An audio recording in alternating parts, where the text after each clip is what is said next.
அஸ்ஸலாமு அலைக்கும் வரஹ்மத்துல்லாஹி வபரகாத்துஹு. அல்ஹம்துலில்லாஹ் நஹ்மதுஹு வ நஸ்தஈனுஹு வ நஸ்தக்ஃபிருஹு வ நு'மினு பிஹி வ நதவக்கலு அலைஹி வ நஊது பில்லாஹி மின் ஷுரூரி அன்ஃபுஸினா வ மின் ஸய்யிஆத்தி அஅமாலினா. மன் யஹ்திஹில்லாஹு ஃபலா முதில்ல லஹு வ மன் யுத்லில்ஹு ஃபலா ஹாதிய லஹு. வ அஷ்ஹது அன் லா இலாஹ இல்லல்லாஹு வஹ்தஹு லா ஷரீக லஹு வ அஷ்ஹது அன்ன முஹம்மதன் அப்துஹு வ ரசூலுஹு அம்மா பஅத். فقد قال الله تعالى في محكم تنزيله العظيم والفرقان المجيد أعوذ بالله من الشيطان الرجيم بسم الله الرحمن الرحيم ولتكن منكم أمة يدعون إلى الخير ويأمرون بالمعروف وينهون عن المنكر أولئك هم المفلحون.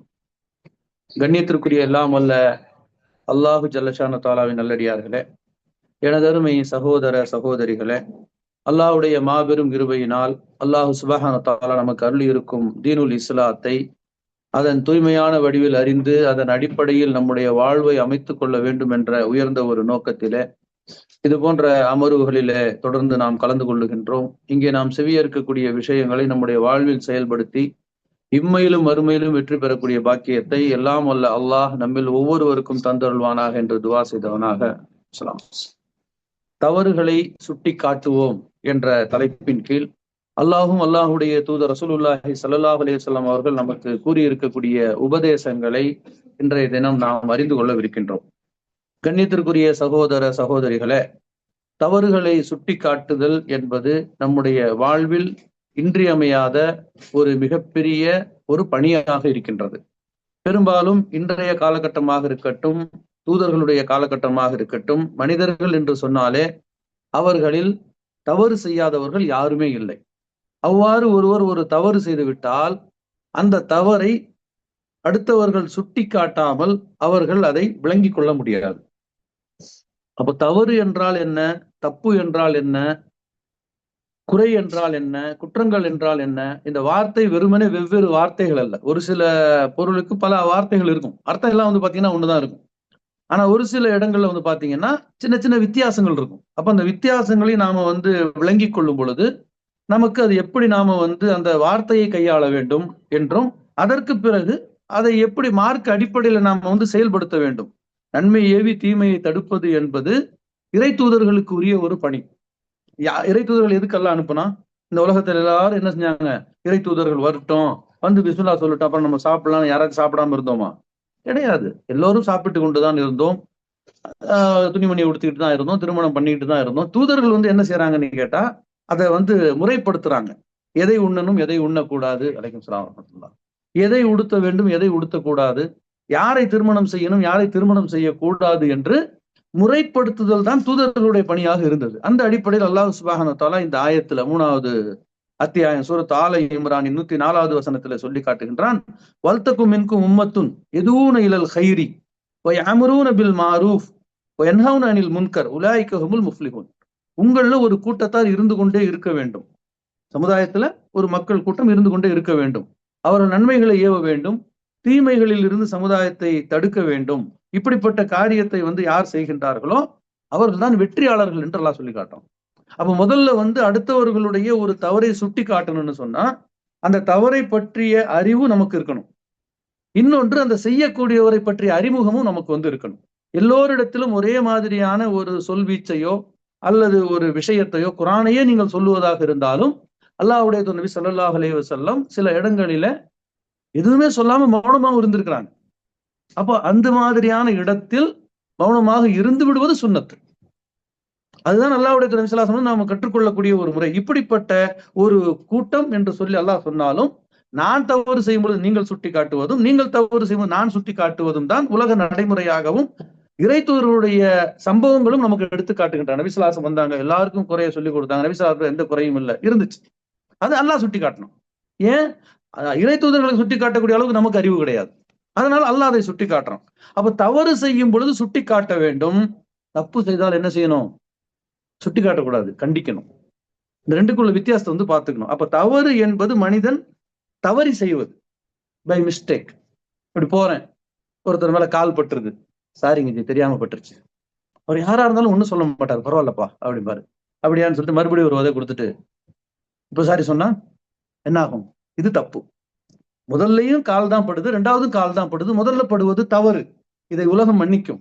ரெண்டாவதா நீங்க மறுபடியும் வச்சீங்கன்னா அது உங்களுக்கு என்ன செய்யும், அந்த இடத்துல எது கிடைக்கணுமோ அது வந்து கண்டிப்பாக கிடைக்கும். அப்ப இது நீங்க தப்பு செய்றீங்க, தெரிஞ்சு செய்றீங்க.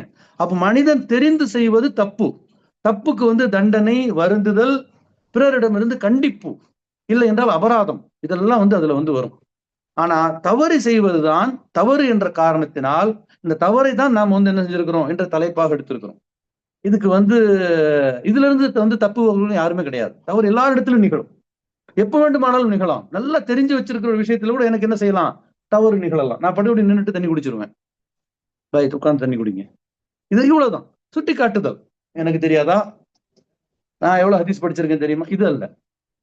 சுட்டி காட்டினால் சுட்டி காட்டியவருக்கு நன்றி செலுத்த வேண்டும். அப்போ ஒரு தவறு ஒன்று நிகழும் பொழுது அது ஏன் நிகழ்கின்றது, அது அறியாமை நிகழ்கிறது என்று சொன்னால் அங்கே அறிவை புகட்டுவது மட்டும்தான் நம்முடைய வேலையாக இருக்க வேண்டுமே தவிர சம்பந்தப்பட்ட நபரை குறை காண்பதோ, சுட்டி காட்டுறதுனால நான் பெரியவன், தவறு செஞ்சாலும் நீங்க சின்னவங்களோ, இதெல்லாம் எதுவுமே இல்லை இந்த மார்க்கத்துல. இதெல்லாம் ஒரு தவறு செய்யும் பொழுது சுட்டி காட்டக்கூடிய அளவிற்கு அல்லாஹ் உங்களுக்கு அறிவை கொடுத்திருக்கான்னு சொன்னா நீங்க தான் அல்லாஹ்வை புகழணும். அல்ஹம்துலில்லாஹ். ஒருத்தர் தவறு செய்யும்போது சுட்டி காட்டக்கூடிய அளவுக்கு அல்லாஹ் நமக்கு வந்து அறிவை கொடுத்திருக்கிறான். இந்த இடத்துல நான் சுட்டி காட்டாமல் போனாலும் இதுவும் மறுமையில வந்து விசாரிக்கப்படும். அன்றைய தினம் ஒரு மனிதன் தவறு செய்து கொண்டிருந்தான், அதை நீ பார்த்து கொண்டிருந்தாய், அது கூடாது என்ற அறிவை நான் உனக்கு கொடுத்திருந்தேனே, அந்த அறிவை கொண்டு நீ சம்பந்தப்பட்ட அடியா நீ தவறை சுட்டி காட்டினாயா என்று அல்லாஹ் கேட்பான். அப்போ இதுக்குத்தான் அல்லாஹ் தஆலா வந்து சொல்லி காட்டுகின்றான், உங்களில் ஒரு கூட்டத்தார் இருக்க வேண்டும், எதுவும் இலல் கைரி யாமரூன பில் மார், நன்மையின் பக்கம் அழைக்க வேண்டும், தீமையிலிருந்தும் தடுக்க வேண்டும். அப்போ நன்மையின் பக்கம் அழைத்து நன்மைகளை ஏவி தீமைகளை தடுப்பது என்பது ஒரு சாதாரண வேலை அல்ல, மாறாக அது இறை தூதர்களுடைய ஒரு பணி.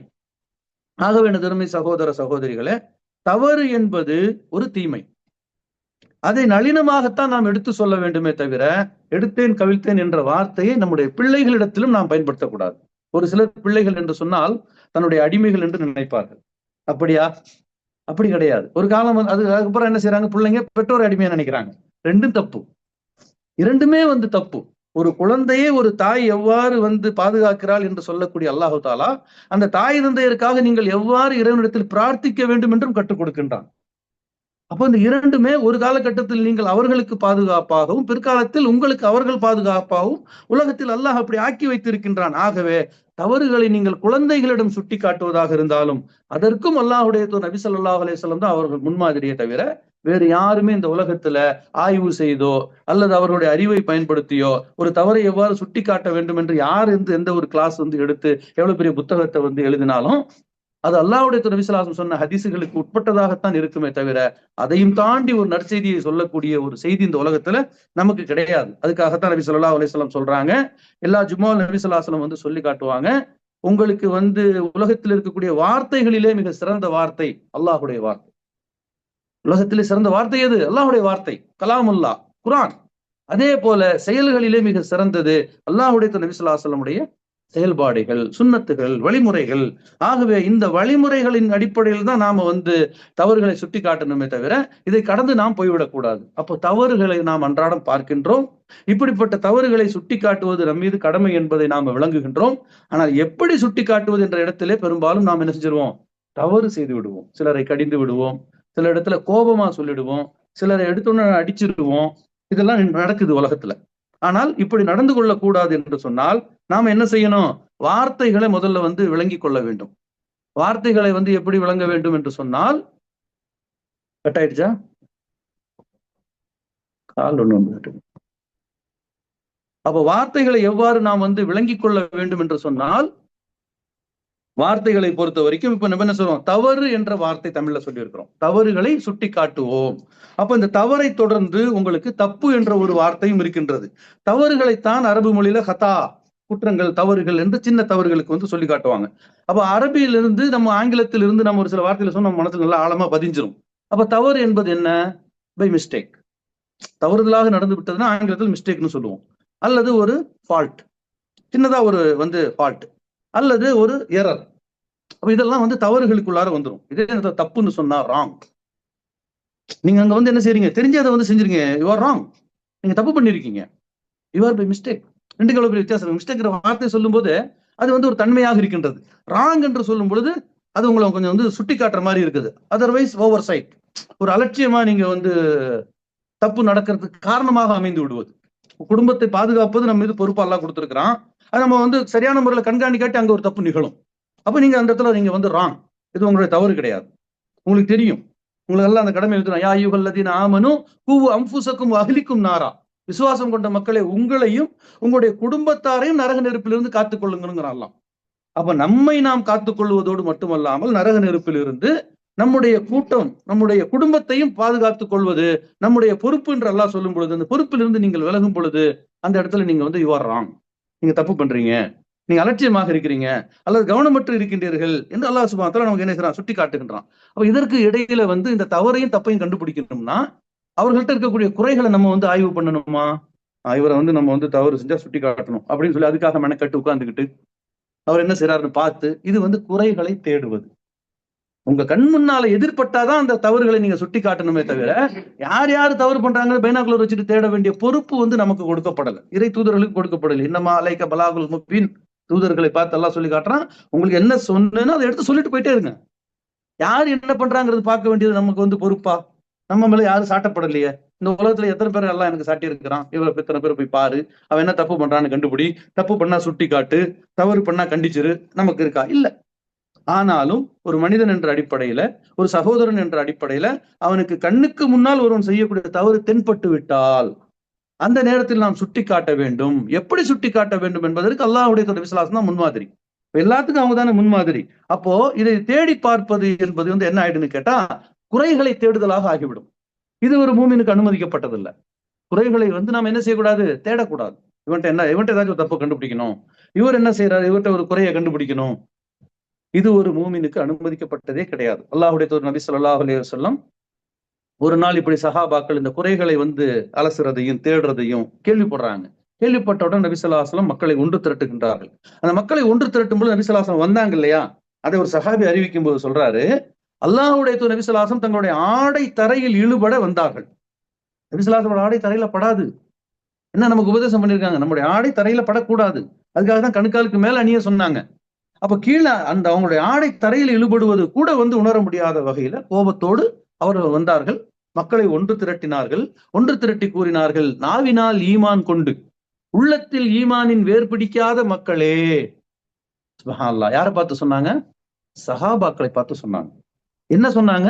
நாவினால் ஈமான் கொண்டீர்கள், லா இலாஹா இல்லல்லாஹ் என்று நாவினால் என்ன செஞ்சீங்க, ஈமான் கொண்டு இருக்கிறீங்க. அப்ப இந்த ஈமான் வந்து உங்களிடத்துல உறுதியாக இருக்க வேண்டும் என்று சொன்னால் அது உங்களுடைய உள்ளத்திலே வேர் பிடித்திருக்க வேண்டும்ங்கிறாங்க. புடுங்கினாலும் வரக்கூடாது, உயிர் தான் வரணுமே தவிர ஈமான் வரக்கூடாது. அப்ப அதை சுட்டி காட்டுறாங்க, நாவினால் ஈமான் கொண்டு உள்ளத்தில் ஈமானின் வேர் பிடிக்காத மக்களே பிறருடைய குறைகளை துருவாதீர்கள். அப்ப யார் பிறருடைய குறைகளை துருவுகின்றார்களோ அவர்களுக்கு ஈமான் வேர் பிடிக்கவில்லை. ஈமான்ல என்ன இருக்குது? அல்லாஹ். அல்லாஹ் முதலிடத்தில் இருக்கின்றான் ஈமான்ல. அப்ப அந்த அல்லாஹ் நமக்கு கொடுக்காத டியூட்டியை நம்ம ஏன் செய்யணும்? ஒருத்தருடைய குறையை போய் நீங்கள் தேடி கண்டுபிடித்தால் உங்களுக்கு என்ன நன்மை பதிவு செய்யப்படுமா? கிடையாது. அது மட்டுமல்லாமல் நீங்கள் பிறருடைய குறையை துருவினால் அல்லாஹ் உங்களுடைய குறையை துருவான். நீங்கள் வீட்டில் இருந்த பொழுதும் உங்களுடைய மானம் என்ன செய்யும்? வெளியே சந்தி சிரிச்சு விடும், அல்லது உங்களுடைய மானம் கப்பல் ஏறிவிடும் என்று அல்லாஹ்வுடைய தூதர் நபி ஸல்லல்லாஹு அலைஹி வஸல்லம் யாரை பார்த்து எச்சரித்தார்கள்? சஹாபாக்களை பார்த்து எச்சரிக்கின்றாங்க. ஏன் இந்த எச்சரிக்கையை விடுக்கிறாங்க என்று சொன்னால், இது தடுக்கப்பட்ட ஒரு காரியத்தை நீங்கள் செய்து கொண்டிருக்கின்றீர்கள், இதன் மூலம் உங்களுடைய ஈமான் பலவீனப்பட்டு விடும். அல்லாஹ் என்று சொன்னால் என்ன, அவனுடைய அர்த்தம் என்ன, நீங்க என்ன விளங்கி வச்சிருக்கிறீங்க? உங்களுக்கு கொடுக்கப்பட்ட டியூட்டியை ஒழுங்கா செய்யுங்க. உங்களுடைய கடமைகளை நிறைவேற்றுறதுக்கு உங்களுக்கு நேரம் பத்தல. எல்லாரும் வந்து 5 வேளை தொழுதாலும் சுன்னத்தான தொழுகை குறைவாக தொழுறாங்க, கேட்டா நேரம் இல்லை பயங்கறாங்க. உங்களுக்கு நன்மை சேகரித்துக் கொள்றதுக்கு உங்களுக்கு நேரம் பத்தல. நீங்க என்னத்த அடுத்தவனுடைய விஷயத்துல போய் தலையிட்டு உங்களுடைய நேரத்தை நீங்க வந்து பாழாக்கி கொள்கின்றீர்கள் என்று அல்லாஹ்வுடைய நபி ஸல்லல்லாஹு அலைஹி வஸல்லம் எச்சரிக்கிறாங்க. ஆகவே தவறுகளுக்கு நான் சுட்டி காட்ட போறேன் பேர் வழின்னு சொல்லிட்டு நம்ம அடுத்தவங்ககிட்ட என்ன தவறு இருக்குன்ற ஆய்வு பண்ணினாலோ அல்லது அந்த கண்ணோட்டத்தில் நம்முடைய பார்வையை நாம் வந்து துளாவினாலோ அது என்னவாகிவிடும் என்று சொன்னால் குறைகளை தேடக்கூடிய ஒரு குற்றத்திற்கு நமக்கு ஆளாக்கிவிடும். ஆகவே குறைகளை துருவாதீர்கள், இது நமக்கு அனுமதிக்கப்பட்டதும் கிடையாது. ஆகவே தவறு என்பது ஒரு மனிதன் தவறு செய்வது, தப்பு என்பது ஒரு மனிதன் தெரிந்து செய்வது. தவறு செய்யாத சமுதாயம் யாருமே இல்லை. அல்லாஹு தாலா வந்து சொல்லி காட்டான், நபிமார்கள் உட்பட தவறு செய்யக்கூடியவர்கள், நான் தவறு செய்த நபிமார்கள் எல்லாம் பட்டியல் இடுகின்றான். மீனின் வயிற்றுல போனார் யூனுஸ் அலைஹிஸ்ஸலாம், அவர் ஒரு தவறு செய்தால் அல்லாஹ் தஆலா அந்த ஒரு தண்டனையை வந்து கொடுத்தான். இப்படி வந்து உங்களுக்கு வந்து இறை தூதர்களாக இருந்தாலும் அவர்கள் தவறு செய்யும் பொழுது அல்லாஹ் தஆலா அதை சுட்டி காட்டுவதற்கு ஒரு படிப்பினையை கொடுத்து அவர்கள் என்ன செய்யறான், நேர்வழியில வந்து கொண்டு வருகின்றான். ஆகவே நாம் வந்து தவறு செய்யவில்லை எனில் அல்லாஹ் சுப்ஹானஹு வ தஆலா நம்மை போன்று வேறொரு சமுதாயத்தை கொண்டு வருவான். அந்த சமுதாயம் என்ன செய்யும்? தவறு செய்யும், தௌபா செய்யும். இதுதான் அல்லாஹ்வுக்கு ரொம்ப பிடிக்கும். ஒரு மனிதன் தவறு செய்து விட்டு, யா அல்லாஹ் நான் தெரியாம பண்ணிட்டேன், என்னை மன்னிச்சிரு என்று மன்னிப்பு கேட்கிறானே, இதுதான் அல்லாஹ்விற்கு உவப்பானது. காரணம் என்ன? நாம வந்து அவனுடைய அடிமையாக இருக்கின்றோம். அப்ப அந்த அடிமைத்தனத்தை நாம் ஒப்புக்கொள்ளும் பொழுதுதான் அல்லாஹ் நம்மை விரும்புகின்றான். இல்லை என்று சொன்னால் என்ன அவன் பாட்டு போயிட்டே இருக்கிறான் எதையும் கேட்காம. அப்ப இவன் என்ன நினைச்சிட்டான்? எந்த தப்பும் பண்ணல நினைக்கிறானா? அப்ப எந்த தப்புமே நான் பண்ணல நினைக்கிறதே ஒரு அகங்காரம். இது அல்லாஹ்வுக்கு வந்து பிடித்தமானது கிடையாது. ஏன் என்று கேட்டால், ஒரு அடிமை என்று சொன்னால் அல்லாஹ்வுடைய நபி ஸல்லல்லாஹு அலைஹி வஸல்லம் சொன்னாங்க, நீங்க அல்லாஹ்வை மிக நெருங்குவது சுஜூதுலங்கிறாங்க. தொழுகையில நீங்க வந்து எவ்வளவு பெரிய தான தர்மம் பண்றீங்க, ஹஜ்ஜுக்கு போறீங்க, நோன்பு நோக்குறீங்க, தொழுவுறீங்க. இதுல தொழுகையில ருக்கு செய்றீங்க, சுஜூது செய்றீங்க. அந்த சுஜூது செய்யக்கூடிய ஒரு வணக்கத்தை தான் அல்லாஹ்விற்கு மிக நெருக்கமானதாக நபி ஸல்லல்லாஹு அலைஹி வஸல்லம் சுட்டி காட்டுறாங்க. காரணம் என்ன? உங்களுடைய அடிமைத்தனத்தை நீங்கள் ஒப்புக்கொள்கின்றீர்கள். உங்களுடைய தலையை கொண்டு போய் கீழே வைக்கின்றீர்கள். அல்லாஹ்வின் முன் நீங்கள் சரணாகதி ஆகுகின்றீர்கள். இதை அல்லாஹ் விரும்புகின்றான். அப்ப அல்லாஹ் வந்து என்ன விரும்புகிறான்னு கேட்டா, சமுதாயத்தவர்களில அவர்கள் தவறு செய்ய வேண்டும். அந்த தவறுக்காக அவர்கள் வருந்த வேண்டும். அல்லாஹ்விடத்திலே அவர்கள் மன்னிப்பு கேட்க வேண்டும். மன்னிப்பு கேட்டுக்கொண்டே இருக்க வேண்டும். அல்லாஹ்வுடைய நபி ஸல்லல்லாஹு அலைஹி வஸல்லம் சில நேரங்களிலே இரவு தொழுகையிலே சுஜூதில் இருப்பார்கள். நீண்ட நேரம் இருப்பார்கள். ஆயிஷா ரலியல்லாஹு அன்ஹா சொல்லி காட்டுறாங்க. ரொம்ப நேரம் இருப்பாங்களாம். என்ன தப்பு பண்ணாங்க? அல்லாஹ்வுக்கு நன்றி செலுத்துகின்றார்கள். தெரிந்தோ அவர்கள் செய்து எதையும் தவறு செய்தால் அதற்காக மன்னிப்பு கேட்கின்றார்கள். ஆகவே நான் எந்த தவறும் செய்யாதவன் என்று சொன்னால் நீங்கள் மலக்குகளாகத்தான் இருக்க வேண்டும். மலக்குகள் தவறு செய்ய மாட்டாங்க. அவங்க அந்த மாதிரியான ஒரு புரோகிராம் செய்யப்பட்ட ஒரு உயிரினம். அந்த அவங்கள வந்து அல்லாஹ் தஆலா வேறொரு படைப்பாக படைத்திருக்கின்றான். சொல்லி காட்டுறான் தனது திருமறை, லா யஸூனல்லாஹ மா அமரஹும் வ யஃபலூன மா யுமரும். அல்லாஹ் எதை கட்டளையிட்டானோ அதை அவர்கள் செய்வார்கள். ஒரு ரோபோ வந்து வடிவமைக்கிறான். வடிவமைச்சு வந்து இரும்பு பொறுக்கிட்டோம்னா இரும்பு தான் பொறுக்கிட்டு வரும். கல்லு, அலுமினியம் இதுதான் அங்க விட்டுரும். நம்ம வந்து இரும்பு மாதிரி இருந்துச்சு அதனால எடுத்துட்டு வந்த பாஸ் அப்படி பண்ணுவோம். ஆனா அது வந்து எடுக்காது. இரும்புனா இரும்பு தான் எடுக்கும். இப்படிதான் மலக்குகள். மலக்குகளை பொறுத்த வரைக்கும் ஒரு ஆளுடைய உயிரை இந்த நாளில், இந்த தேதியில், இந்த நொடியில் நீ கைப்பற்றுன்னு சொன்னா போய் கைப்பட்டு வந்துட்டே இருப்பாங்க. யாருக்காக வந்து வெயிட் பண்ண மாட்டாங்க. வயஃபலூன மா யுமரும். கட்டளையிட்ட போதே அவர்கள் செய்து கொண்டே இருப்பார்கள் நல்லா சொல்லி காட்டுறான். இப்ப மலக்குகள்னு சொன்னா நம்ம சாதாரணமா நினைச்சிட்டு இருக்கோம். அவர்களுடைய ஆற்றல் என்ன, அவருடைய அறிவு என்ன, அவர்களுடைய இடப்பட்ட கட்டளை அவர்கள் எவ்வாறு நிறைவேற்றுவார்கள், அதை தடுக்கக்கூடிய ஆற்றல் வேறொன்று இந்த உலகத்தில் இருக்கின்றதா? இதெல்லாத்தையும் உள்ளங்கிதான் நம்ம மலக்குங்கிற அந்த ஒரு வார்த்தையை கொண்டு போய் நம்ம மூளையில வந்து பதிய வைக்கணும். இப்ப நம்ம உதாரணத்துக்கு கார் அப்படின்னு சொன்னா அது பொம்மையா நம்ம நினைக்கிறது இல்ல. கார்னு சொன்னா ஒரு இன்ஜின் இருக்கும், கீர் இருக்கும், டயர் இருக்கும், உட்கார்ந்து ஓட்டினா போகும். அதை பற்றி எல்லாத்தையும் தெரிஞ்சுதான் காருங்கிற ஒரு வார்த்தையை CAR 3 வார்த்தையை வெறுமனே நம்ம தலையில சுமக்கல. அதனுடைய வந்து உங்களுக்கு விரிவாக்கத்தை எல்லாத்தையும் விளங்கிதான் சுமக்கி இருக்கிறோம். மார்க்கத்துல நம்ம பல வார்த்தைகளை சும்மா அப்படி போட்டு வச்சிருக்கிறோம். அதை பத்தி எந்த ஒரு விளக்கங்களையும் நாம வந்து தெரிந்து கொள்வதில்லை. படிங்க, எடுத்து படிங்க. அல்லாஹ் சுப்ஹானஹு வ தஆலா எவ்வளவு உங்களை வந்து படிக்க சொல்லி ஆர்வமூட்டுகின்றான். ஆங்கிலத்துல ஒரு பழமொழி சொல்லுவாங்க, ரீடிங் பிரிங் நாலேஜ். படிச்சாதான் உங்களுக்கு அறிவு. படிக்காம எனக்கு அறிவு வேணும், எங்க இருந்து வரும்? அந்த அறிவெல்லாம் அல்லாஹ் கொடுத்துட்டான். தொட்டா உணரக்கூடிய அறிவு, பார்க்கிறது, கேட்கறது, இந்த மாதிரியான அறிவுகள் அல்லாஹ் பிறக்கும் போதே உங்களுக்கு வந்து கொடுத்துட்டான். அதற்கு பிறகு கல்வி, அறிவு, ஞானம் என்று சொன்னால் அதை நீங்கள் படிக்க வேண்டும், படிக்க வேண்டும். படிக்காமல் நீங்கள் எதையுமே அடைய முடியாது. மரணம் வரை நீங்கள் படித்துக் கொண்டே இருக்க வேண்டும். திருக்குரானை அன்றாடம் நீங்கள் திரும்ப திரும்ப ஓதிக்கொண்டே இருக்க வேண்டும். இன்றைய தினம் நான் திருக்குரானின் எந்த அத்தியாயத்தின் எந்த வசனத்தை ஓதிக்கொண்டிருக்கின்றேன், இது என்னிடத்துல இருக்கணும். என்னுடைய உள்ளத்துல சேவ் இருக்கணும். நான் இந்த 12வது அத்தியாயத்தை படித்துக் கொண்டிருக்கின்றேன், நான் 23வது அத்தியாயத்தை படித்துக் கொண்டிருக்கிறேன், 28வது அத்தியாயத்தை படித்துக் கொண்டிருக்கிறேன், அதில் 32 வசனங்களை இன்று ஓதி இருக்கிறேன், நாளை 39, 40 என்று ஓதுவேன் என்று திருக்குரானை தொடர்ந்து நாம வந்து திரும்ப திரும்ப ஓதக்கூடியவர்களாக இருந்தால் நாம் எல்லா விதமான அறிவுகளையும் படைக்கும். பெருமைக்காக சொல்லுவதில்லை. சில இடங்கள்ல சில விஷயங்கள் பேசும்பொழுது அவர்கள் நம்ம இடத்துல கேட்பாங்க, நீங்க என்ன படிச்சிருக்கீங்கன்னு சொல்லிட்டு. படித்த படிப்பை சொன்னா நம்ப மாட்டாங்க. பொய் சொல்றீங்கம்பாங்க. காரணம் என்ன? அந்த அவ்வளவு பலதரப்பட்ட அறிவு நமக்கு எங்கிருந்து வருகின்றது என்று சொன்னால் குர்ஆனில் இருந்து வருகின்றது. இந்த உலகத்துல ஒரு டிகிரி நீங்க படிக்கிறதுக்கு, நீங்க இன்ஜினியரிங் படிச்சீங்கன்னா இன்ஜினியரிங்ல தான் நீங்க வந்து என்ன செய்வீங்க, அதற்கான டிகிரியை வாங்குவீங்க. மருத்துவத்தை பத்தி உங்களுக்கு அந்த நாலேஜ் இருக்காது. ஆனா நீங்க குர்ஆனை படித்தீர்கள் என்று சொன்னால், ஹதீஸை படித்தீர்கள் என்று சொன்னால், நபி ஸல்லல்லாஹு அலைஹி வஸல்லம் வாழ்க்கை வரலாறுகளை படித்தீர்கள் என்று சொன்னால் உங்களுக்கு எல்லாமே வந்து அதுல வந்து குறிக்கிடும். விஞ்ஞானமும் வரும், மருத்துவமும் வரும், உங்களுக்கு எல்லா விஷயங்களும் உங்களுக்கு வந்து வரும். அந்த அளவிற்கு அல்லாஹ் சுப்ஹானஹு வ தஆலா குர்ஆனை என்ன செய்திருக்கின்றான்? கல்வியின் வழிகாட்டியாக ஆக்கி இருக்கின்றான். பள்ளிக்கூடத்துல போய் நீங்க படிச்சது என்னன்னு கேட்டா எழுத்துக்கள். பள்ளிக்கூடத்துல நம்ம எதை படிக்கிறோம்? எழுத்துக்களை படிக்கிறோம்.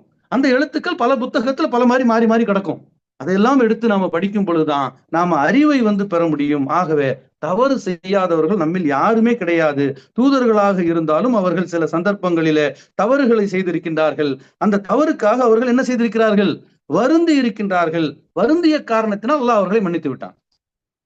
அப்ப இங்க ஒரு விஷயம் என்னன்னு கேட்டா, தவறு செய்யக்கூடியவர்கள் வருந்த வேண்டும். அதற்காக என்ன செய்யணும்? ஒரு மனிதனுக்கு தவறு நிகழ்ந்து விட்டால் அவரிடத்துல மன்னிப்பு கேட்க வேண்டும். அப்ப தவறுகள் செய்து விட்டால் அல்லாஹ் சுப்ஹானஹு தஆலா நளினமாக உபதேசிக்கின்றான்.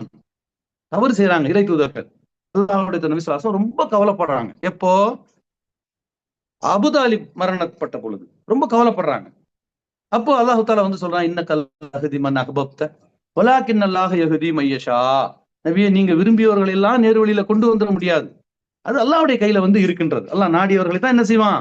அவன் நேர்வழிக்கு வந்து கொண்டு வருவான் என்று சொல்லி அங்க வந்து அவர் வந்து அந்த ஈமானை கடந்து அல்லாஹ்வுடைய அந்த கதரை கடந்து கவலைப்பட்டாலும் மனிதன் என்ற அடிப்படையில அவர் தவறு இழைக்கிறார் என்று அல்லாஹ் நளினமாக வந்து சுட்டி காட்டுகின்றான். அல்லாஹ் சுப்ஹானஹு தஆலா ஒரு இடத்துல வந்து என்ன செய்கின்றான்? ஹலாலை ஹராமாக்கி அல்லாஹ்வுடைய தூதர் ரசூல் ஸல்லல்லாஹு அலைஹி வஸல்லம் தேனை வந்து உண்ணாமல் இருக்கின்றார்கள். அப்போ அல்லாஹ் சுப்ஹானஹு தஆலா அங்கேயும் வந்து என்ன செய்யறான்? என்ன தூதரே, அல்லாஹ் ஹலாலாக்கிய ஒன்றை நீங்கள் ஹராமாக்கலாமா என்று அதையும் வந்து அல்லாஹ் சுப்ஹானஹு தஆலா இப்படி பல இடங்களில வந்து இன்னொரு சந்தர்ப்பத்துல வந்து நபி ஸல்லல்லாஹு அலைஹி வஸல்லம் ஜைனப் பின்த் ஜக்ஷ், யார் இவங்க வந்து அல்லாஹ்வுடைய தூதர் நபி ஸல்லல்லாஹு அலைஹி வஸல்லம் உடைய அத்தை மகள், முறைப்பெண். ஆனா அவங்க என்ன செய்யறாங்கன்னு கேட்டா, அவங்களுடைய வளர்ப்பு மகனாக இருந்த ஜெயிது இப்னு ஹாரிசா என்று சொல்லக்கூடிய அந்த சஹாபிக்கு மனம் முடிச்சு வைக்கிறாங்க. ஆனா அவங்க அந்த திருமணத்துல அவங்களுக்கு ஜைனப் பின் ஜக்ஷுக்கு இஷ்டம் இல்லை. அவங்க நபி ஸல்லல்லாஹு அலைஹி வஸல்லம் கேட்கறாங்க, எதுக்கு உனக்கு இஷ்டம் இல்லைங்க, காரணத்தை வந்து சொல்லுங்கும் பொழுது அவர் ஒரு அடிமையாக இருந்திருக்கிறார். அந்த ஒரு நிலையை வச்சு பார்க்கும்போது இதுக்கு மார்க்கத்தில் அனுமதி கிடையாது, அவர் மார்க்கத்தில் நல்ல சகோதரர், நீ கல்யாணம் பண்ணு, வற்புறுத்தி கல்யாணம் பண்ணி வைக்கிற மாதிரி ஒரு சிச்சுவேஷன். அதற்கு பிறகு அது வந்து டைவர்ஸ் ஆயிடுது, விவாகரத்து ஆயிட்டு அல்லாஹ் தஆலா என்ன செய்யறான்? ஜைனப் பின் ஜக்ஷ் அல்லாஹ்வுடைய விசுவாசம் மனம் முடித்து வைக்கின்றான். அது மிகப்பெரிய ஒரு வரலாறு, ஆனா தெரிந்து கொள்ளக்கூடிய வரலாறு. அதுல சட்ட சிக்கல்கள் எல்லாம் நமக்கு வந்து அதுல வந்து தெளிவுபடுத்தப்படுகின்றது. உலக நடைமுறையில் இருக்கக்கூடிய யார் யாரை திருமணம் செய்ய வேண்டும், யார் யாருக்கு பிள்ளை, வளர்ப்பு பிள்ளையை தத்து எடுக்கக்கூடிய பிள்ளை எடுத்து தந்தை என்ற இடத்தில் உங்களுடைய பெயரை போட்டுக் கொள்ளலாமாங்கிற பல சட்டங்களுக்கு அந்த விஷயத்தை அல்லாஹ் தீர்வு கொண்டு வரோம். அது நம்ம இன்னொரு சந்தர்ப்பத்துல விரிவா பார்ப்போம். இப்ப இந்த இடத்துல என்ன வந்து அல்லாஹ் சொல்றான் அப்படின்னு கேட்டா, நபி ஸல்லல்லாஹு அலைஹி வஸல்லம் பயப்படுறாங்க, நாம செஞ்சு வச்ச கல்யாணம் வந்து விவாகரத்துல போகும்போது மக்கள் என்ன நினைப்பாங்க, மனுஷங்கிற அடிப்படையில. அப்ப அல்லாஹ் சுப்ஹானஹு வ தஆலா கண்டிப்பா நீங்க அல்லாஹ்வை தான் அஞ்ச வேண்டுமே தவிர மக்களுக்கு அஞ்சக்கூடாது. அப்ப இதுல எல்லாம் ஒரு கடுமை இல்லை.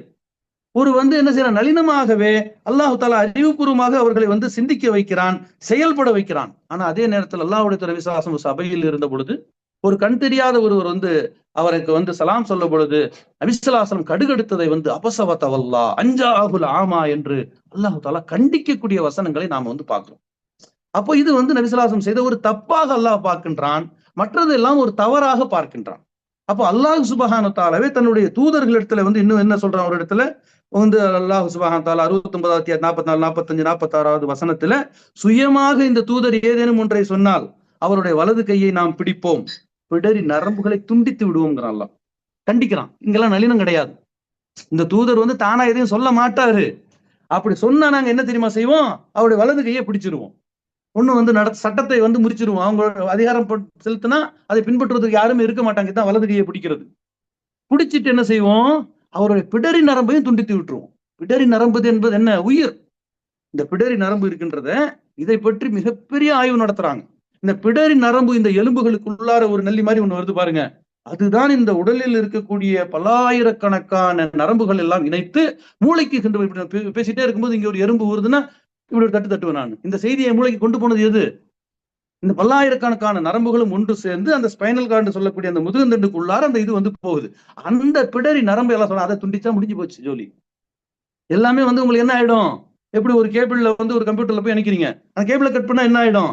தொடர்புகள் முறிந்து விடும். இந்த வார்த்தை அல்லாஹ் தஆலா வந்து பயன்படுத்துகின்றான். இந்த தூதர் தானாக சுயமாக ஏதேனும் ஒன்றை சொன்னால் அவருடைய வலது கையை நாம் பிடிப்போம், செய்ய விட மாட்டோம். ஒண்ணு. இரண்டாவது, மீறி செய்தால் அவருடைய பிடரி நரம்பை நாம் தரித்து விடுவோம் என்று அல்லாஹ் தஆலா கண்டிக்கின்றான். அப்போ தூதர்கள் வந்து தவறு செய்யும் பொழுது அல்லாஹ் வந்து நளினமாக அவர்களுக்கு எடுத்துச் சொல்லுகின்றான். தவறு செய்தால் அதை வந்து என்ன செய்யறான்? கண்டிக்கின்றான். ஆகவே இதே நடைமுறையைத்தான் அல்லாஹ்வுடைய தூதர் நபி ஸல்லல்லாஹு அலைஹி வஸல்லம் சஹாபாக்கள் இடத்துல காட்டுறாங்க. சஹாபாக்கள் நிறைய இடத்துல தவறு செய்யறாங்க. தவறு இழைக்கும் போதெல்லாம் பாத்தீங்கன்னு சொன்னா மென்மையாக, கொஞ்சம் கூட வந்து கடிந்து கொள்ளாமல், எந்த அளவிற்கு அவர்கள் வந்து அந்த நளினத்தையும் மென்மையையும் பின்பற்றி இருக்கிறார்கள் என்று சொன்னால் அந்த சம்பவங்கள் எல்லாம் நாம் பார்க்கும் பொழுது நம்ம பல முறை கேள்விப்பட்டாலும் நமக்கு புல்லரித்து விடும். இப்படியும் ஒரு மனிதரால் வாழ முடியுமா என்று சொல்லக்கூடிய அளவிற்கு நபி ஸல்லல்லாஹு அலைஹி வஸல்லம் பொறுமைசாலியாகவும் சகிப்புத்தன்மை உடையவர்களாகவும் பிறருக்கு அந்த குற்றத்தை எடுத்து சொல்லும் பொழுது எந்த வகையிலும் அவர்களுடைய அந்த மனம் என்ன செய்யக்கூடாது, ஒரு பாதிப்பு. ஒரு சிலர் ஒரு வார்த்தையை சொல்லிடுவாங்க, நமக்கு அந்த ஒரு நாள் ஃபுல்லா தூக்கம் வராது இல்லையா ஜி? யாரோ சொல்லிடுவாங்க ஒரு வார்த்தையை, அது நமக்கு உறுத்திக்கிட்டே இருக்கும். என்னதான் செஞ்சாலும் அந்த வார்த்தையை போட்டு என்ன செய்யும், நம்ம மூளையில சொல்லிக்கிட்டே இருக்கும். நம்ம குடும்பத்துல யாரும் சொன்னாலும் சரி, அது நம்ம வேலை செய்யக்கூடிய இடத்துல சொன்னாலும் சரி, அதுக்கு பிரதி உபகாரமாக நாங்க அவங்களுக்கு செஞ்சதெல்லாம் நினைச்சு பார்த்துருவோம். இப்படிலாம் இவ்வளவு நம்ம இவ்வளவு செஞ்சு இப்படி ஒரு வார்த்தையை சொல்லிவிட்டாங்களே என்று சொல்லி. அப்போ அதனால நபி ஸல்லல்லாஹு அலைஹி வஸல்லம் இந்த வார்த்தையை வாயிலிருந்து கொண்டு வரதுக்கு முன்னால ரொம்ப யோசிச்சு, இப்ப நான் பேசுற மாதிரி நபி ஸல்லல்லாஹு பேச மாட்டாங்க படபடன்னு. அது நம்மளோட ஒரு இயல்பா போயிடுச்சு. நிதானமாக பேசுவாங்க, யோசிச்சு பேசுவாங்க. ஏன்னா உங்களுக்கு வார்த்தைகள் என்பது சாதாரணமானது கிடையாது. இந்த வார்த்தைகளை மிக சரியான முறையில பயன்படுத்தணும். அல்லாஹ்வுடைய நபிசாசம் கொடுக்கப்பட்ட பல்வேறு அற்புதங்கள்ல ஒன்று, குறுகிய வார்த்தைகளில் நிறைய அர்த்தங்களை சொல்லக்கூடிய ஒரு ஆற்றலை அல்லாஹ்வுடைய நபிசாசம் அல்லாஹ் கொடுத்திருந்தோம். அப்ப நபி ஸல்லல்லாஹு அலைஹி வஸல்லம் இந்த வார்த்தைகளை பயன்படுத்தினா என்ன செய்வாங்க, ரொம்பவும் மென்மையாகவும் நளினமாகவும் சொல்லுவார்கள். ஆகவே நாமும் நம்முடைய சகோதரர்களிடத்திலே, மனைவி மக்களிடத்திலே, நமக்கு மேலே வேலை செய்யக்கூடியவங்க அல்லது கீழே வேலை செய்யக்கூடியவர்களோடு நாம் அன்றாடம் பழகி கொண்டு இருக்கின்றோம், அண்டை வீட்டாரோடு பழகுறோம். அப்ப இங்கெல்லாம் சில குறைகளையும் தவறுகளையும் நாம பார்ப்போம். அப்ப பார்க்கும்போது கண்டிப்பாக நாம் சுட்டி காட்ட வேண்டும். சுட்டி காட்டுவது நம்ம கடமையாகவும் இருக்கின்றது. அப்படி சுட்டி காட்டக்கூடியவர்களாக நாம் இருந்தால் நாம் வெற்றியாளர்களாக இருக்கிறோம் என்றது அல்லாஹ் சுப்ஹானஹு வ தஆலா 3வது அத்தியாயத்தின் 104வது வசனத்துல நமக்கு என்ன செய்யறான், ஆர்வம் ஊட்டுகின்றான். நமக்கு என்ன செய்யறான், அவார்டு கொடுக்குறான், ரிவார்டு கொடுக்குறான், எல்லாமே கொடுக்குறான். இந்த உலகத்திலேயே உங்களுக்கு கிடைக்கக்கூடிய நன்மை என்ன, பிறருடைய தவறுகளை சுட்டி காட்டக்கூடியவர்களாக உங்களை நீங்கள் ஆக்கிக் கொண்டால் நீங்கள் ஒரு பாதுகாப்பு வளையத்திற்குள் சென்று விடுகின்றீர்கள். இவர் செய்யக்கூடிய தவறை சுட்டி காட்டுறேன், நீங்க சொல்லக்கூடிய தவறை சுட்டி காட்டுறேன், இந்த தவறை நான் செய்வேனா? அப்ப இந்த தவறை நான் செய்யாமல் இருப்பதற்கு எனக்கு ஒரு பாதுகாப்பு வளையம் கிடைத்து விடுகின்றது. அப்ப இது அல்லாஹ்வின் புறத்து நமக்கு கிடைக்கக்கூடிய மிகப்பெரிய ஒரு பாதுகாப்பு. ஆகவே அல்லாஹ் சுப்ஹானஹு வ தஆலா தனது திருமலை சொல்லி காட்டுறான், லக்கது கான லக்கும் ஃபீ ரசூலில்லாஹி உஸ்வத்துன் ஹஸனா. அல்லாஹ்வுடைய தூதரிடத்தில் தான் உங்களுக்கு அழகான முன்மாதிரி இருக்கின்றது. ஆக தவறுகளை சுட்டி காட்டுவதற்கு மட்டும் நான் என்னுடைய சொந்த அறிவை பயன்படுத்துவேன், இல்லை என்றால் சம்பந்தப்பட்ட இந்த புத்தகத்தை நான் படித்தேன், இதில் ஒரு அறிஞர் இப்படித்தான் தவறுகளை சுட்டி காட்ட வேண்டும் சொல்ல படிங்க, தப்பு கிடையாது. படித்து நீங்க கம்பேர் பண்ணி பார்க்கணும். அல்லாஹ்வுடைய தூதர் நபி ஸல்லல்லாஹு அலைஹி வஸல்லம் தவறு செய்தவர்களிடத்திலே மென்மையாக நடந்து கொண்டார்கள், நளினமாக நடந்து கொண்டார்கள், அதை சுட்டி காட்டாமல் இருந்ததும் இல்லை. எந்த ஒரு சந்தர்ப்பத்திலையும் ஒரு தவறு நடக்குது, நபி ஸல்லல்லாஹு கண்டு காணாம போனாங்களா? கிடையாது. நபிசலாசம் போனாங்க. நம்மளுக்கு என்ன சொல்றாங்க, யார் ஒருவர் ஒரு தவறை கண்டு, குறையை கண்டு, குற்றத்தை கண்டு அதை அவர் சுட்டி காட்டாமல் சென்றால் அவர் ஒரு ஊமை ஷைத்தான். ஷைத்தான் பேசினாதானே கெடுப்பான், இங்க ஊமையாக இருந்தும் கெடுக்கின்றான். அப்ப நீங்க கண்டிப்பாக என்ன செய்யணும், அதை சுட்டி காட்ட வேண்டும். ஆகவே பள்ளிவாசல்ல நபி ஸல்லல்லாஹு அலைஹி வஸல்லம் காலத்துல ஒருத்தர் சிறுநீர் கழித்த விஷயத்தை நாம பலமுறை கேள்விப்பட்டிருக்கிறோம். பள்ளிவாசல்னு சொன்னா இன்னைக்கு மாதிரி கட்டடமாக அது இல்லை. அது ஓலை குடிசையாகவும் திறந்ததாகவும் இருந்தது. நபி ஸல்லல்லாஹு அலைஹி வஸல்லம் சஹாபாக்களோடு இருக்கிறாங்க. விறுவிறுன்னு அங்கிருந்து ஒருத்தர் வந்தாரு, உட்கார்ந்து சிறுநீர் கழிச்சிட்டாரு. யாரும் இப்படி செய்ய மாட்டாங்க, அவர் வேணும்னு செஞ்சாருன்னு ஒரு சில அறிவிப்புகள்ல வருது. ஏன் அப்படின்னு கேட்டா, எப்படிப்பட்ட ஒரு கோபமான ஒரு காரியத்தை செஞ்சாலும் இறை தூதர்கள் கோபப்பட மாட்டார்கள், அதை டெஸ்ட் பண்றதுக்கு தான் அவர் பண்ணாராம், இப்படின்னு சில அறிவிப்புகள் வருகின்றது.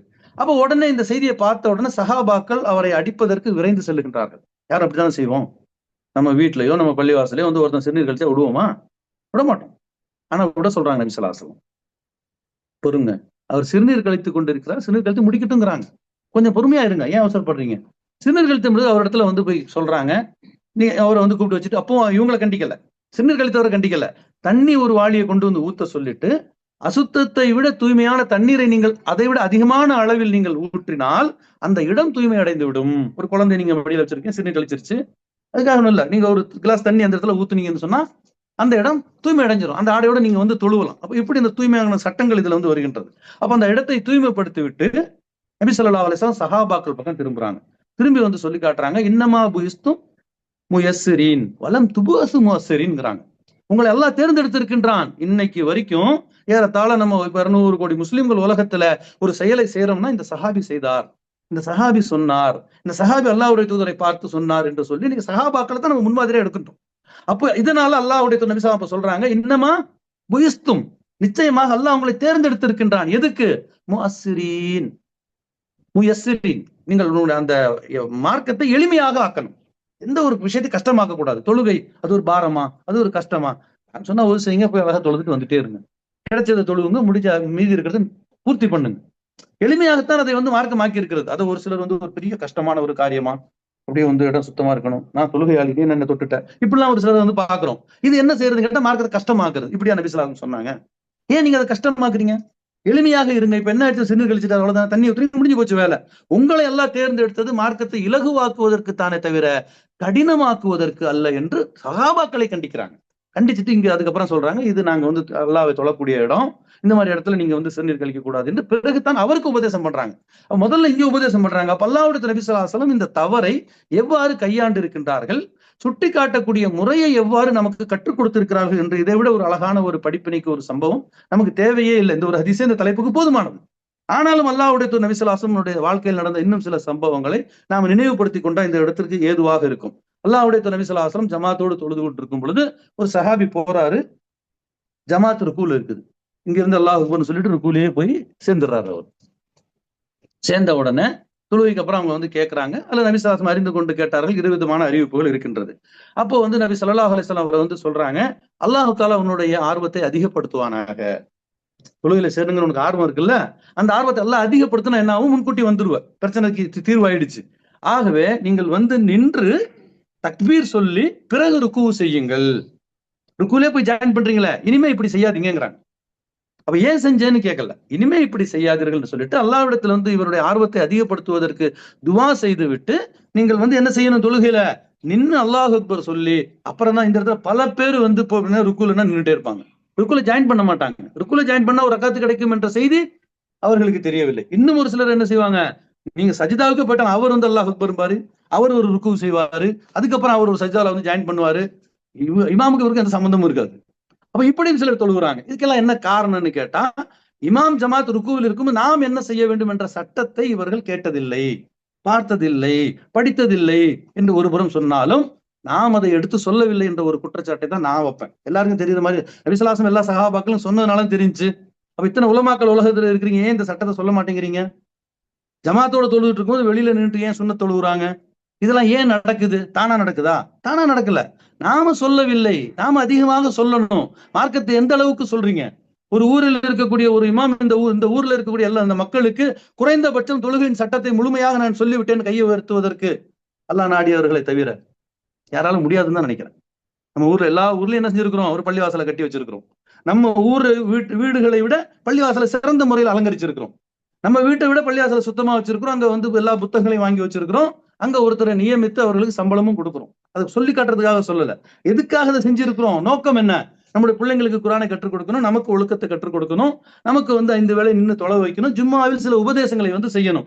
ஆகவே இந்த வருடத்தில் 12 வருடமாக இந்த ஊரில் இருக்கக்கூடிய இந்த பேஷ் இமாம் அல்லது இந்த உலமா அந்த ஊரில் இருக்கக்கூடிய மக்களுக்கு தொழுகையின் சட்டத்தை ஆரம்பம் முதல் கடைசி வரை நான் இந்த மக்களுக்கு போதித்து விட்டேன் என்று சொல்லக்கூடிய நிலையில் இருக்கின்றதா?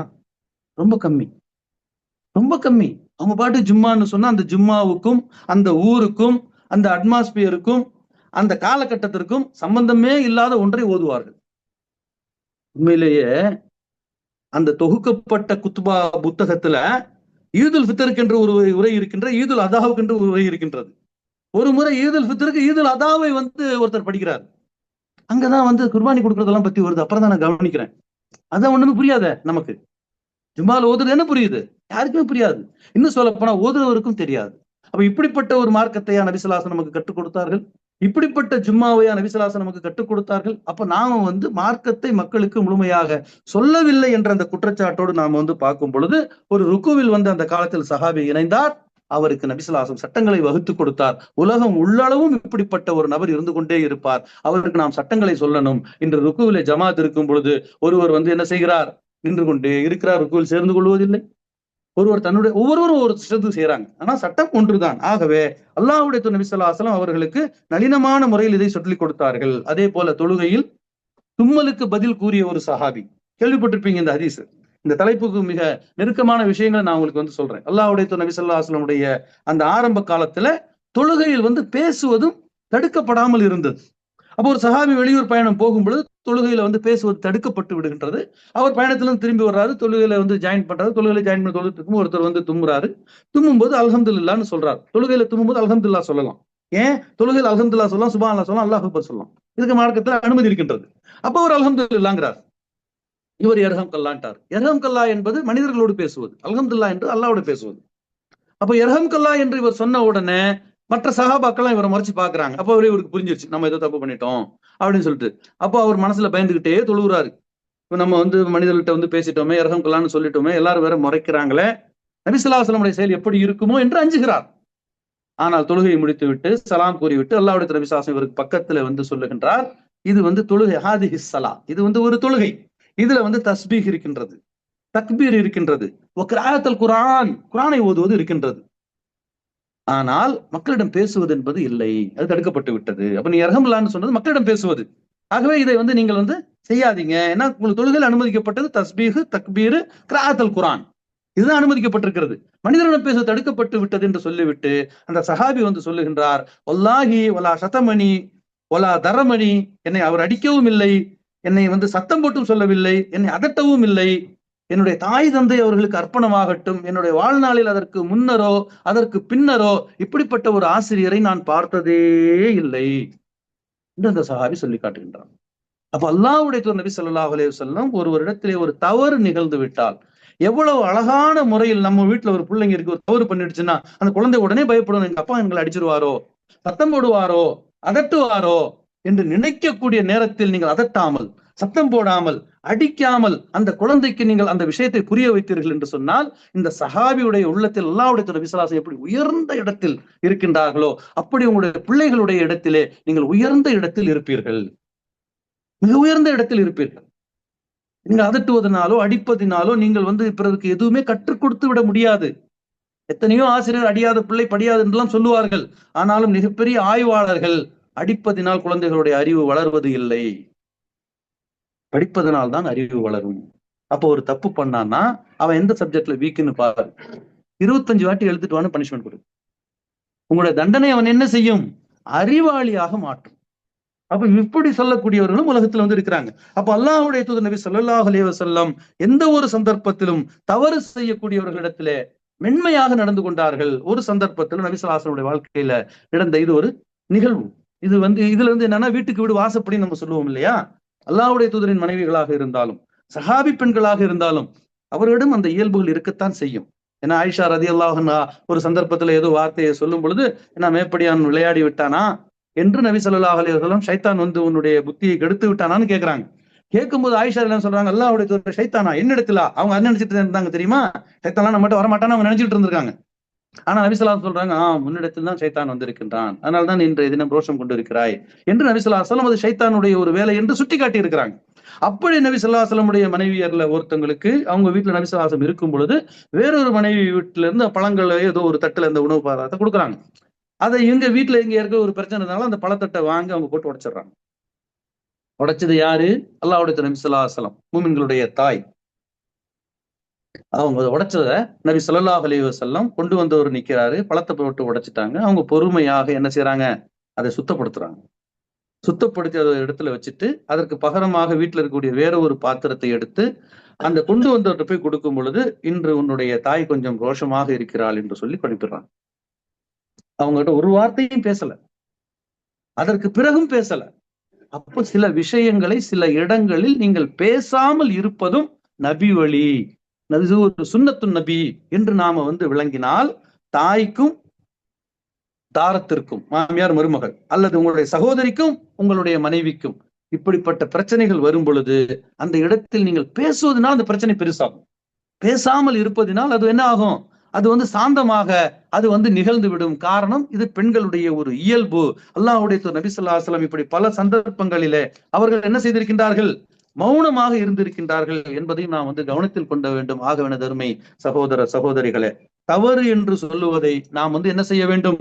கண்டிப்பாக சுட்டி காட்ட வேண்டும். ஆனால் தப்பு செய்தால் கண்டிக்க வேண்டும். அல்லாஹ்வுடைய நபி ஸல்லல்லாஹு அலைஹி வஸல்லம் அவர்களுடைய காலத்திலே அபூதர் ரலியல்லாஹு அன்ஹு அவர்கள் என்ன செய்யறாங்க? ஒரு சந்தர்ப்பத்துல பிலால் ரலியல்லாஹு அன்ஹு அவர்களை கருப்பியின் மகனே என்று அழைத்து விடுகின்றார். இது சர்வ சாதாரணம். எப்போ? அறியாமை காலத்துல. இன்னைக்கு நம்ம சொல்லுவோம், தான் கருப்பம் போறான், தான் நொண்டி போறான், தான் முடவம் போறான் என்று பட்டப்பேரை சொல்லி நீங்க சர்வசாதாரணம் நம்ம சொல்லுவோம். ஆனா மூமின்களுக்கு இது அனுமதிக்கப்பட்டது கிடையாது. அல்லாஹ் தஆலா சூரத்து ஹுஜராத்ல இதை தடை செய்து விட்டான். மூமின்களான சகோதரர்கள் ஒருவர் மற்றவருக்கு என்ன செய்யக்கூடாது, பட்ட பெயரை சூட்டக்கூடாது.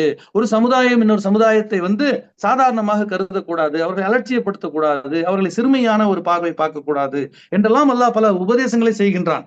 அந்த அடிப்படையில இவர் கருப்பியின் மகனே என்று சொல்லும் பொழுது அல்லாஹ்வுடைய தூதர் நபி ஸல்லல்லாஹு அலைஹி வஸல்லம் சொல்றாங்க, அபூ தர்ரே, நீங்கள் இன்னும் அறியாமை காலத்தில் தான் இருக்கின்றீர்களா? காஃபிரா இருக்கிறீங்களான்னு அர்த்தம் இருக்கு. அறியாமை காலத்தில் இருக்கின்றீர்களான்னா என்ன அர்த்தம்? நீ முஸ்லீம் ஆகிவிட்டாய், மூமின் ஆகிவிட்டாய், மூமின்களுக்கு இந்த காரியம் தடுக்கப்பட்டிருக்கிறது. கருப்பியின் மகனே என்று நீ பிலாலை அழைத்தாய் என்று சொன்னால் நீ அறியாமை காலத்தில் இருக்கின்றாய் என்று நபி ஸல்லல்லாஹு அலைஹி வஸல்லம் நளினம் காட்டவில்லை, கண்டிக்கிறாங்க. முகம் சிவந்த சந்தர்ப்பங்கள் இருக்கின்றது. நபி ஸல்லல்லாஹு அலைஹி வஸல்லம் லட்சக்கணக்கான ஹதீஸ்கள்ல விரல் விட்டு எண்ணக்கூடிய சம்பவங்கள் இருக்கு. நபி ஸல்லல்லாஹு முகம் சிவந்தார்கள் சொல்லி. அப்படி இந்த முகம் சிவப்பது தப்பு செய்யக்கூடிய இடத்துல கண்டிக்கக்கூடிய விஷயங்கள், அதை நம்ம முழுசா எடுத்தோம்னு சொன்னா இந்த குறுகிய நேரத்துல பார்க்க முடியாது.